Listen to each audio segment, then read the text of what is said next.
नमस्कार विद्यार्थी मित्रांनो, मॅथ्स एक्सप्लोरर या यूट्यूब चॅनलमध्ये आपणा सर्वांचं स्वागत. आपण क्वाड्रॅटिक इक्वेशन हा लेसन पाहतोय आणि या लेसनमधील पहिले 6 प्रॅक्टिस सेट आणि प्रॉब्लेम सेटमधील क्वेश्चन नंबर 4 पर्यंत आपण सर्व क्वेश्चन सॉल्व्ह केलेले आहेत. आता आपण क्वेश्चन नंबर 5 पाहतोय. काय आहे क्वेश्चन नंबर 5 पहा. 2 roots of quadratic equations are given, frame the questions. म्हणजे इथं आपल्याला हे रूट्स दिलेले आहेत आणि त्याच्यावरून क्वाड्रॅटिक इक्वेशन रेडी करायचं आहे. सो आता हे दिलेले जे रूट्स आहेत ते रूट्स पहिले आपण कोणते येतं 10 and -2. Therefore let alpha is equal to 10 and beta is equal to -10. Okay. Therefore पहिला आपण आता अल्फा प्लस बीटा आणि अल्फा इंटू बीटा ह्या दोन व्हॅल्यू फाइंड आउट करूया आणि नंतर आपलं जे क्वाड्रॅटिक इक्वेशन आहे त्याच्यामध्ये व्हॅल्यू टाकूया. सो इथं alpha plus beta is equal to 10 plus -10. Okay, plus minus minus. ठीक आहे, 10 - 10 0. So alpha plus beta is equal to value काय मिळाली आपल्याला? 0 व्हॅल्यू मिळालेली आहे. आता अल्फा इंटू बीटा, अल्फाची व्हॅल्यू आहे 10 इंटू -10. ओके, 10 इंटू -10, 10 10 जा 100 आणि एका संख्येला मायनस असेल तर -100. सो अल्फा इंटू बीटा मिळालेली आहे -100 व्हॅल्यू. आता required quadratic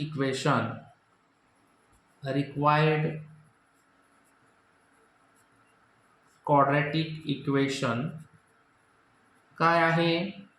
x square minus alpha plus beta x plus alpha into beta is equal to 0. So X square as it is minus alpha plus बीटाची value आलेली आहे 0x. Okay, 0x plus alpha into beta -100 is equal to 0. आता हे 0x ची calculation आपण नाही घेतलं तरी चालतोय, 0च येणार आहे ना तिथं.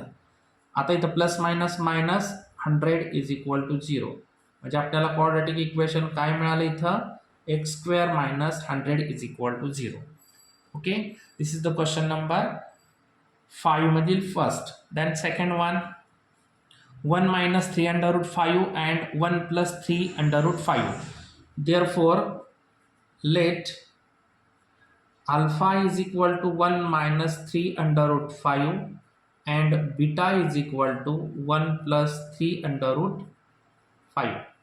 ओके, आता आपण अल्फा प्लस बीटा व्हॅल्यू काढून घेऊया. 1 - 3√5 प्लस 1 प्लस 3√5. ओके, आता इथं पहा, हे प्लस 3√5 आणि मायनस, प्लस आणि मायनस दोन्ही, हे दोन्ही काय होणार इथं? कॅन्सल होणार. मग इथं राहिलं काय? 1 + 1 is equal to 2. Alpha plus beta is equal to आपल्याला व्हॅल्यू मिळालेली आहे 2. ओके, आता अल्फा इंटू बीटा आपण काढूया, इथंच घेऊया. चला खाली, alpha into beta is equal to 1 - 3√5 into 1 + 3√5. आता पहा, इथं आपल्याला दिसतंय की एका ब्रॅकेटमध्ये मायनस आहे, एका ब्रॅकेटमध्ये प्लस आहे. म्हणजे हा फॉर्म्युला जो आहे तो कोणानुसार तयार झालेला आहे? a² - b² नुसार. ठीक आहे, मग a² - b² म्हणजे पहिल्या संख्येचा स्क्वेअर मायनस दुसऱ्या संख्येचा स्क्वेअर इथं तयार झाला. 1चा स्क्वेअर 1, इथं मायनस 3चा स्क्वेअर 9 आणि √5चा स्क्वेअर ओनली 5. सो 1, 9 5 जा -45. सो इथं आलं -44. अल्फा इंटू बीटा व्हॅल्यू मिळालेली आपल्याला -45. ओके, आता -45 व्हॅल्यू मिळाल्यानंतर आपल्याला आता काय करायचं आहे? क्वाड्रॅटिक इक्वेशन तयार करायचं आहे. ठीक आहे, मग आता रिक्वायर्ड क्वाड्रॅटिक इक्वेशन आपण तयार करूया.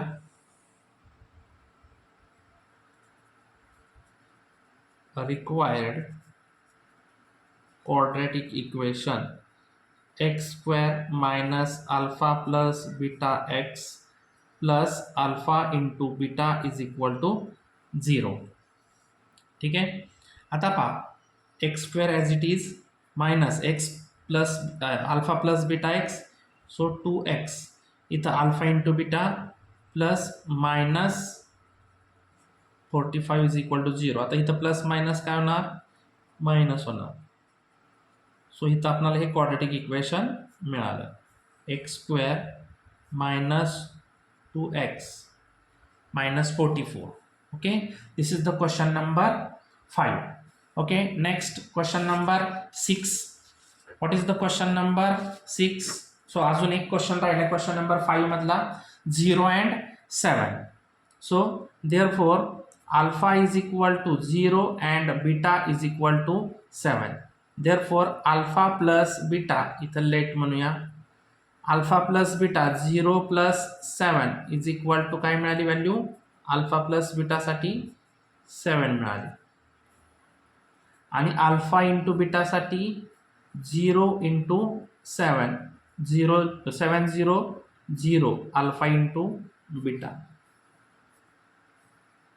सो अल्फा प्लस बीटा आणि अल्फा इंटू बीटा ह्या दोन व्हॅल्यू मिळाल्या. आता required quadratic equation, required quadratic equation.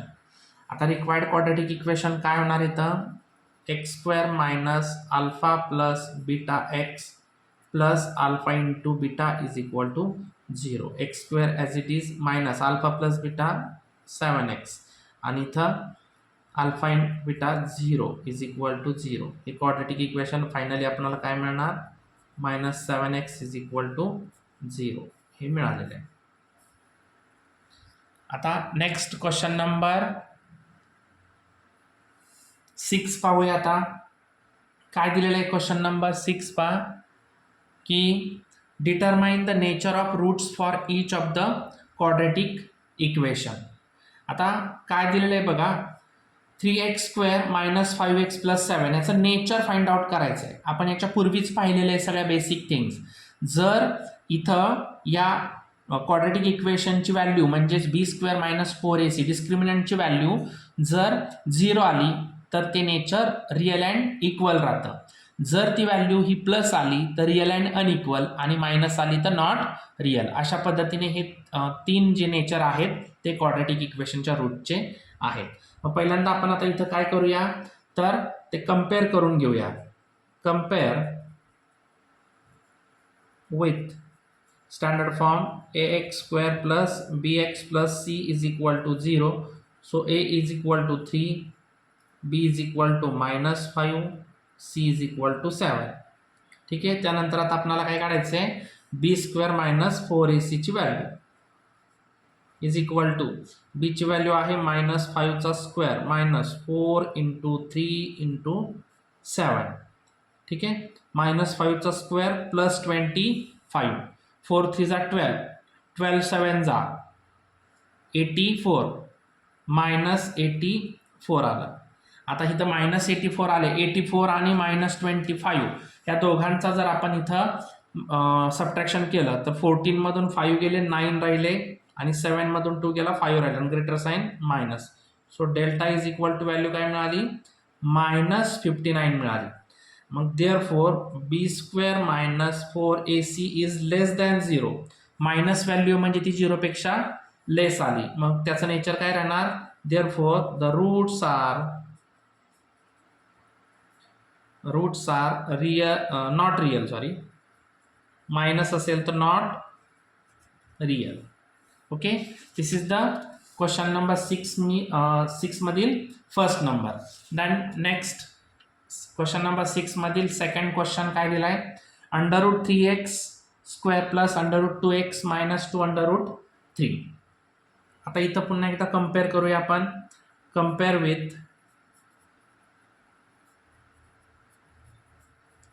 ax square plus bx plus c is equal to 0. So a is equal to root sign 3, b is equal to root sine 2 and c is equal to minus 2 under root 3. Okay. आता b square minus 4ac ची value काढूया. b ची value आहे route sign 2 चा square minus 4 into under root 3 into minus 2 under root 3. Okay. Under root 2 चा square only 2 ठीक आहे. आता हे रूट साईनच्या बाहेर असणाऱ्या संख्येचा आपण मल्टिपल करून घेऊया. -4 इंटू -2 मायनस मायनस +8 4 टू 8 आणि √3 इंटू √3 यांचा मल्टिपल येतो ओनली 3. सो 2 प्लस 8 3 जा 24. So 24 + 2 26. Delta is equal to किती मिळाली आपल्याला व्हॅल्यू 26 मिळाली. Therefore b² - 4ac is greater than 0. म्हणजे ती व्हॅल्यू ही 0 पेक्षा मोठी आली. म्हणून the roots are real and unequal. Okay. Next question number 3. m² - 2m + 1. So compare with am² plus bm plus c is equal to 0. So आता इथं a is equal to 1, b is equal to -2, c is equal to 1. Okay. Therefore b² - 4ac is equal to b ची value आहे -2 चा square -4 into 1 into 1. -2 चा square plus 4 4 1 जा 4 4 1 जा 4. So -4 4 - 4 0. So delta is equal to आपल्याला मिळाले 0. Therefore b² - 4ac is equal to 0. म्हणजे त्याचं नेचर काय होणार the roots are real and equal. Okay, this is the question number 6. Okay, so question number 7 हा quadratic equation solve करण्याचा आहे. So आपण क्वेश्चन नंबर 7 जो आहे तो नेक्स्ट व्हिडिओमध्ये घेऊया. अजूनही आपण या चॅनलवरती नवीन असाल तर चॅनलला लाईक करा, शेअर करा आणि सबस्क्राईब करा. धन्यवाद.